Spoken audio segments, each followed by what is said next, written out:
Hayop ka? Ang dami mo atraso sa akin! Masahin kayo! Binastos niyo ako! Tutulong kita!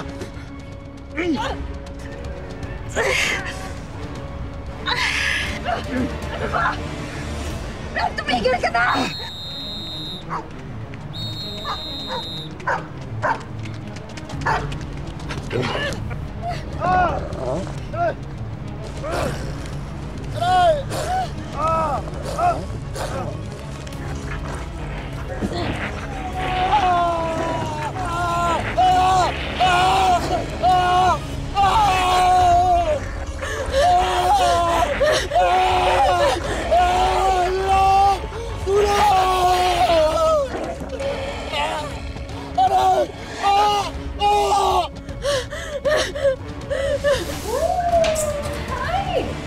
Hi, Jungle Girl. I want you to meet your new best friend.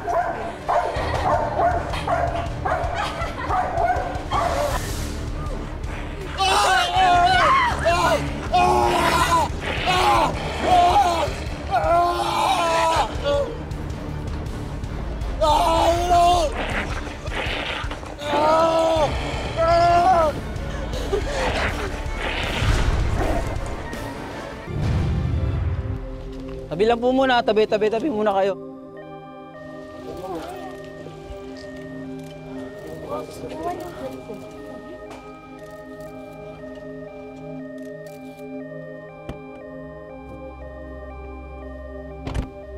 Sir!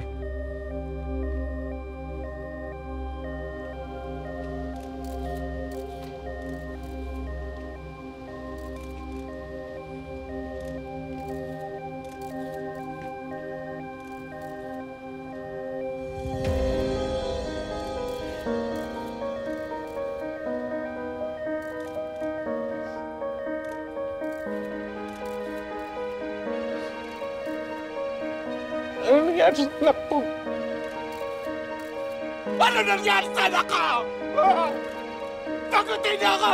Ano nangyari sa anak ko? Ha? Anak ko, isip ko parang awa mo na. Gumising ka! Gumising ka! Anak mo na ako yan! Huwag mo ako lalakayin na ganito, anak! Anak! Andito na ako. Gumising ka nga, anak!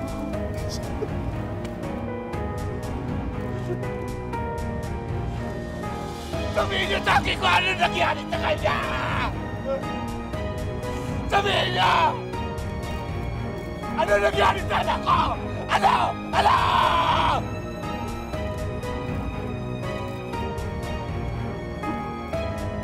Anak ko! Anak ko, gumising! Anak ko! Anak ko!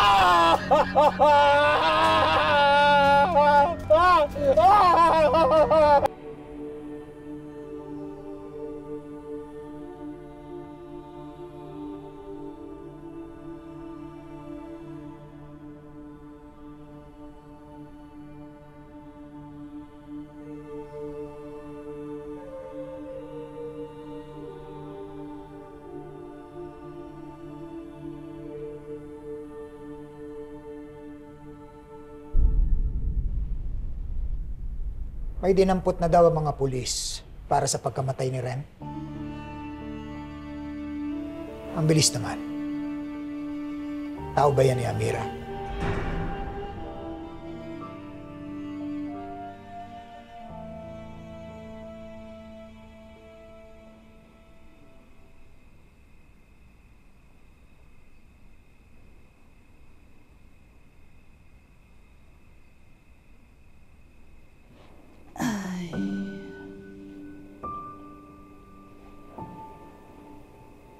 Minsan, masarap umupo sa dilim at magmuni-muni.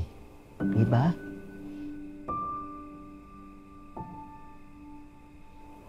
Anong iniisip mo, apo ko?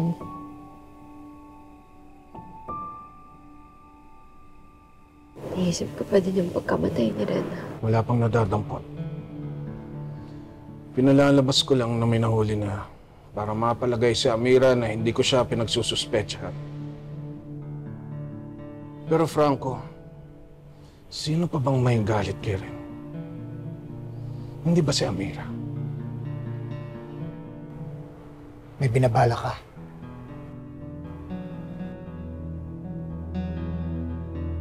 Pagbabayaran niya, ginawa niya kay Ren. Alam ko hindi siya mabuting tao. Parang siningil siya ng karma. Pero bakit ganun? Ang bigat pa rin sa loob. Makita yung sinapit niya. Yan ang pagkakaiba ng alam mo sa tunay na nararamdaman mo.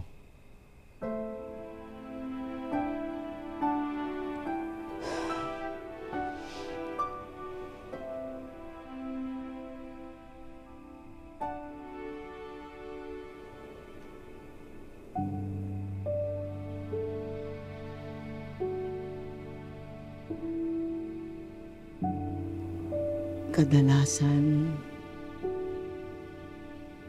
iniisip ng utak natin na dapat managot si Ren dahil sa mali niyang ginawa. Pero sinasabi ng puso natin na hindi yun ang tunay na hustisya.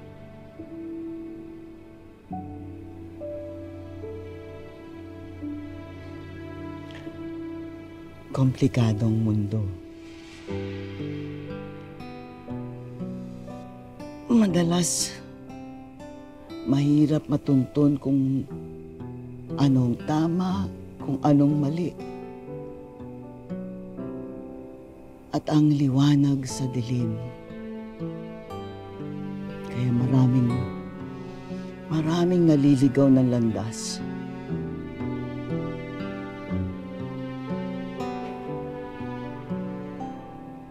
Kailangang may magpamukha sa babae niyan na nagkamali siya ng kinante. Tatapusin ko na ito. Ako na mismo tatapos nito. Sisiguraduhin ko na mawawala na yung salot niyan sa buhay natin.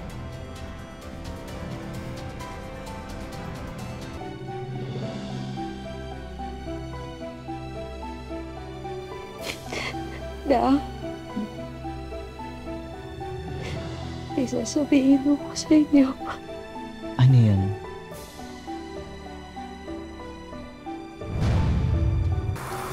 May isang tao na ang tanging pakay ay mapahamak siya. Hindi ko nga maintindihan kung bakit pa nabuo ka sa matres ng malandi mong nanay. Siya lang po ba ang malandi? Ang pagkakaalam ko po, buntis na kayo nung kinasal kayo ni Dad. 3 buwan lang pagkatapos yung ikasal. Nanganak ka na kay Seb. Marunong naman ako magpila. Ikaw na sila. Lahat ng to ginagawa ko para kay tatay. Oo, kadugo ko si Doc Frank. Pero kung may kasalanan sila, kailangan pagbayaran nila.